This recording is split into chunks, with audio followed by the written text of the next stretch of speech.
Okay आज का हमारा जो टॉपिक है वो एटॉमिक नंबर। पहले हमने एटम और बोहर मॉडल को डिस्कस किया पहले दो लेक्चर्स में। आज का जो लेक्चर है हमारा एटॉमिक नंबर पे है। देखते हैं हम एटॉमिक नंबर क्या है। All elements are arranged in the periodic table of element in order according to their atomic number. Periodic table में जितने भी एलिमेंट्स को हम अरेंज करते हैं वो according to the atomic numbers arrange करते हैं। अच्छा, एटॉमिक नंबर हमारे पास होता क्या है कि किसी भी एटम में जब आप नंबर ऑफ़ प्रोटॉन्स और नंबर ऑफ़ इलेक्ट्रॉन्स को देखते हैं तो वो आपस में इक्वल होंगे। तो एटॉमिक नंबर भी actually atomic number equals the number of protons in the nucleus which is the same as the number of electrons in an electrically balanced atom. अब एग्जाम्पल वो देता है, जैसा कि हमने पिछले लेक्चर में भी एग्जाम्पल डिस्कस किया है कि हाइड्रोजन में हमारे पास एटॉमिक नंबर 1 है और हीलियम का एटॉमिक नंबर 2 है।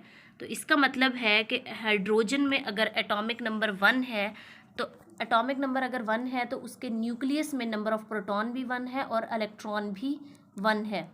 न्यूक्लियस में नंबर ऑफ़ प्रोटॉन 1 है और ऑर्बिट में नंबर ऑफ़ इलेक्ट्रॉन्स 1 है। इसका मतलब है दोनों सेम है।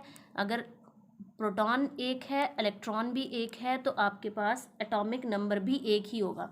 इसी तरह हीलियम में अगर 2 प्रोटॉन्स हैं और 2 ही इलेक्ट्रॉन्स हैं तो हीलियम का जो एटॉमिक नंबर है वो भी 2 होगा। और एटॉमिक नंबर किस तरह से शो करते हैं, जैसे ये हमारे पास पीरियोडिक टेबल है, यहाँ पे मैं आपको दिखा दूँ। हाइड्रोजन का 1 एटॉमिक नंबर है और हीलियम का 2 एटॉमिक नंबर है। ओके, नेक्स्ट वो कहता है कि आपके पास in their normal state all atoms of given elements have the same number of electrons as protons. जैसा कि अभी हम डिस्कस किया हमने कि इलेक्ट्रॉन्स और प्रोटॉन्स जो हैं वो सेम होंगे। The positive charge cancel the negative charge and atom has a net charge of 0। Next हमारे पास है electrons and shells.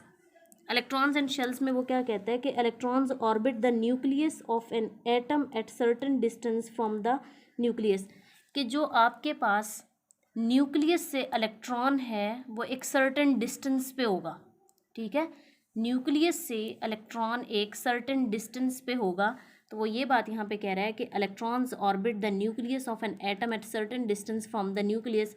Electrons near the nucleus have less energy.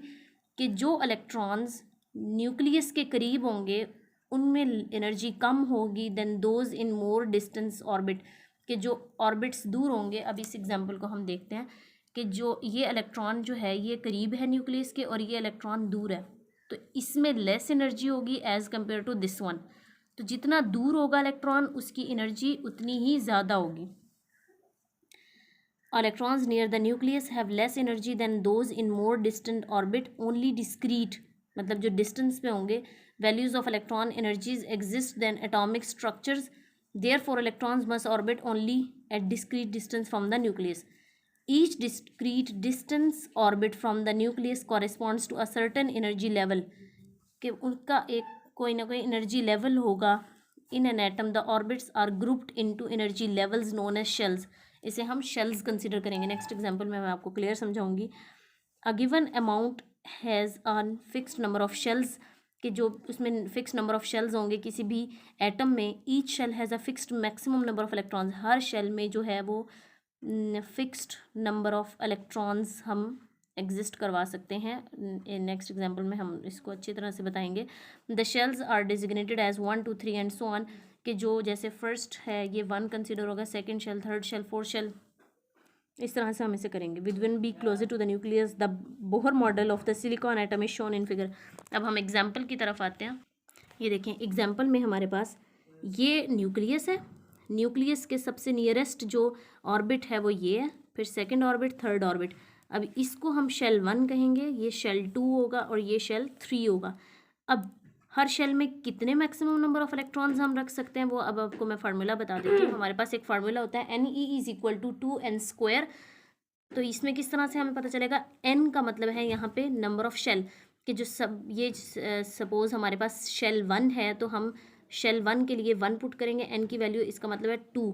तो नंबर ऑफ इलेक्ट्रॉन्स हम first shell में 2 electrons maximum put कर सकते हैं। इसी तरह जब सेकंड शेल की बात आती है, सेकंड शेल का मतलब है कि हम n की जगह 2 पुट करेंगे। 2 इंटू 2 4, 4 इंटू 2 8।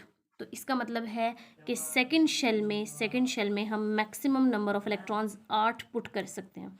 इसी तरह थर्ड शेल में हम 18 पुट कर सकते हैं, 3 पुट किया, 3 का स्क्वायर 9, 9 2 ज़ार 18, 18 शेल हम थर्ड शेल में पुट कर सकते हैं और फोर्थ शेल में हम 32 पुट कर सकते हैं। तो अब इसकी एग्जांपल मैं आपको समझा देती हूँ कि आपके पास total number of shells silicon के जो है वो टोटल एटॉमिक नंबर होता है 14। तो फर्स्ट शेल में आपके पास आएंगे 2 इलेक्ट्रॉन्स, 14 में से 2 गए तो हमारे पास रह जाएंगे 12, 12 में से 8 इलेक्ट्रॉन्स जो हैं वो सेकंड शेल में आएंगे, 8 इलेक्ट्रॉन्स, अब 10 हो गए टोटल, 4 रह गए, 4 थर्ड शेल में चले जाएंगे। अब यहाँ से हम देखते हैं, ये देखो फर्स्ट शेल में हमारे पास कितने इलेक्ट्रॉन्स हैं 2, सेकंड में 1 2 3 4 5 6 7 8, 8 हमने इलेक्ट्रॉन्स किए, और फिर लास्ट शेल में हमारे पास 4 इलेक्ट्रॉन्स हैं, जैसा कि मैंने आपको यहाँ पे समझाया था। तो इस तरह से हम नंबर ऑफ़ शेल्स में नंबर ऑफ़ इलेक्ट्रॉन्स को प्लेस करते हैं कि मैक्सिमम हम एक शेल में, शेल 1 में 2 इलेक्ट्रॉन्स को प्लेस कर सकते हैं, सेकंड शेल में हम मैक्सिमम नंबर ऑफ़ इलेक्ट्रॉन्स को हम 8 इलेक्ट्रॉन्स को रख सकते हैं, और थर्ड शेल में हम 18 को, और फोर्थ शेल में हम 32 एंड सो ऑन। क्लियर है? अब नेक्स्ट हमारे पास है वैलेंस इलेक्ट्रॉन्स। वैलेंस इलेक्ट्रॉन्स हमारे पास क्या है? Electrons that are in orbit farther from the nucleus have higher energy. यह भी हमने बात डिस्कस किया है कि जो न्यूक्लियस के करीब होगा उसमें लेस एनर्जी होगी, और जो दूर होगा, फार्दर फ्रॉम द न्यूक्लियस, दूर होगा, वो उसमें हायर एनर्जी होंगे, and are less tightly bound to the atom than those closer to the nucleus. वो क्योंकि दूर है तो वो टाइटली बाउंड इतना ज़्यादा न्यूक्लियस से नहीं है। This is because the force of attraction between the positive charge nucleus and the negative charge electron decreases with increasing distance from the nucleus. कि जैसे जैसे डिस्टेंस बढ़ता जाएगा तो हमारे पास जो उसकी फोर्स ऑफ अट्रैक्शन है वो डिक्रीज होती जाएगी। Electrons with the highest energy exist in the outer most shell of an atom and are relatively loosely bound to the atom.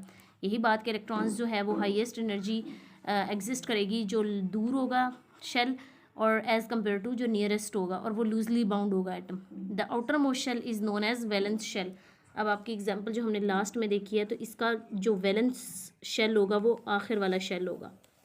जो भी एटम का लास्ट शेल होगा वो वैलेंस शेल होगा, उसको हम क्या कहेंगे? Valence shell. और उस शेल में जो इलेक्ट्रॉन्स होंगे वो होंगे वैलेंस इलेक्ट्रॉन्स। यहाँ पे कितने वैलेंस इलेक्ट्रॉन्स हैं लास्ट में? 1 2 3 4। इसका मतलब है सिलिकॉन के लास्ट शेल में 4 इलेक्ट्रॉन्स हैं, तो हमारे पास वैलेंस इलेक्ट्रॉन्स कितने होंगे? सिलिकॉन के 4। These valence electrons contribute to the chemical reactions.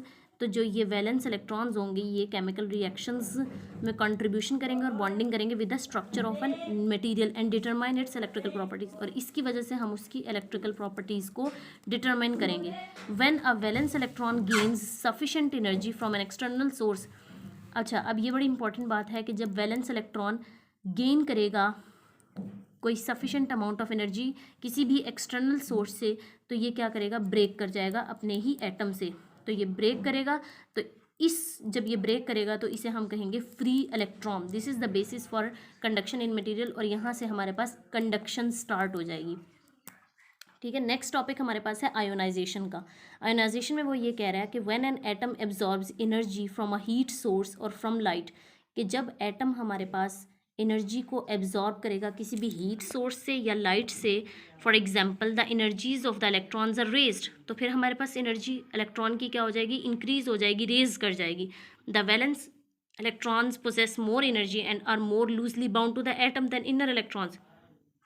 ये बात हम पहले भी डिस्कस कर चुके हैं कि जो शेल न्यूक्लियस से दूर होगा वो हायर एनर्जी होगी, और लूजली बाउंड होगा वो किसी भी वैलेंस इलेक्ट्रॉन से, ये प्रोटॉन्स से।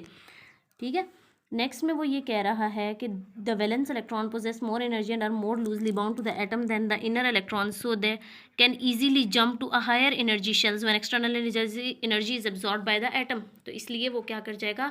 ईजिली जंप कर जाएगा हायर एनर्जी शेल में जब उसको एक एक्सटर्नल एनर्जी हम प्रोवाइड करेंगे या वो एक्सटर्नल एनर्जी एब्जॉर्ब करेगा। If a valence electron acquires a sufficient amount of energy, अब आयोनाइजेशन एनर्जी की वो डेफिनेशन बता रहा है कि अगर वैलेंस इलेक्ट्रॉन इतनी एनर्जी हासिल कर ले कि वो जंप कर सके, तो ऐसी एनर्जी को हम क्या कहते हैं? Ionization energy. If a valence electron acquires a sufficient amount of energy called ionization energy, it can actually escape from the outer shell and amount atoms influence.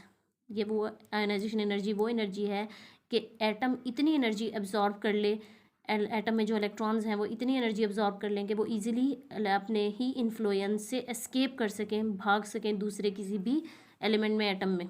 The departure of the valence electron leaves a previously neutral atom with in excess of positive charge.